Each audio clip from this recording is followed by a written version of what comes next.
নমস্কার সকলকে, মেঘমালার আরও একটি নতুন ব্লগে তোমাদের স্বাগত জানাই।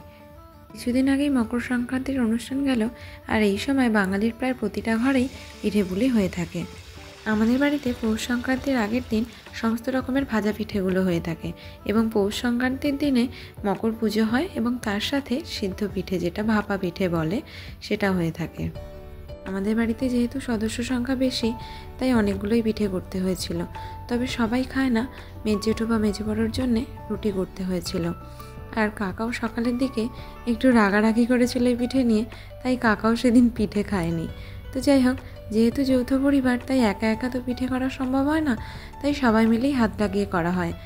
তো ওইদিকে কাকিমা করে নিচ্ছিল ভাজা পিঠেগুলো, আর এইদিকে বড়মা করছিল আজকে পিঠেগুলো। আর পিঠেগুলো এত ধপধপে সাদা হয়েছে, দেখতে কি সুন্দর লাগছে। আমার বর জেঠু এই আজকে পিঠেটা খেতে খুব ভালোবাসে, আর বড়মাও তাই এই পিঠেটাই বানাতে বেশি ভালোবাসে। তবে এই পিঠেটাকে চিতই পিঠেও বলে অনেকে, শুনেছি। তোমরা কে কী বলো এই পিঠেটাকে আমাকে একটু কমেন্টে জানিও তো। যেহেতু আমাদের রান্নাঘরে দুটোই উনুন, তো উনানের মধ্যে একটাই কাকিমা আর একটাই বড়মা করছিল, তাই মা গ্যাসে করে নিচ্ছিল সরু চাকলি পিঠে। তো এই পিঠেটা বানাতে আমার খুব ভালো লাগে, আর আমার খেতেও ভীষণ ভালো লাগে। আমার বাবাও এই পিঠেটা খেতে খুব পছন্দ করে। তো এই পিঠেটা মায়ের দেখা দেখি আমিও কয়েকটা প্র্যাকটিস করছিলাম, কিন্তু করতে গিয়ে অনেকগুলোই নষ্ট করে ফেলেছি। প্রথমটা একটু লাল করে ফেলছিলাম, তারপর কয়েকটা তো জড়িয়েই যাচ্ছিল। তারপর আস্তে আস্তে আমিও শিখে গেছি।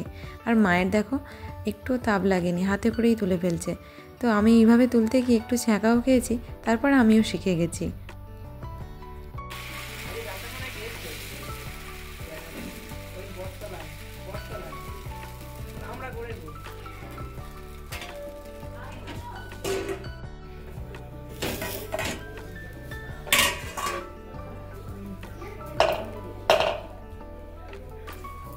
ওই অত গল্প করে নিস, দে আমাকে।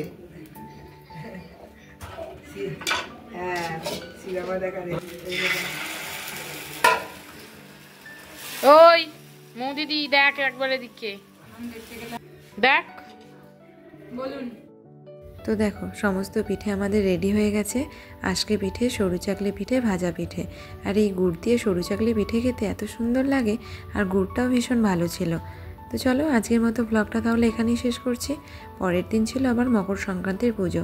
সকাল থেকে অনেক আয়োজন, অনেক কাজকর্ম, আর আমার দায়িত্ব ছিল আলপনা দেওয়া। পরের দিন কিভাবে পুজোর আয়োজন করলাম তোমাদের সাথে নেক্সট ব্লগে শেয়ার করব। আর তোমরাও বাড়িতে গিয়ে কী পিঠে বানালে আমাকে কমেন্টে জানিও। ভালো লাগলে ভিডিওটা একটা লাইক করো। তো চলো, আজকের মতো টাটা।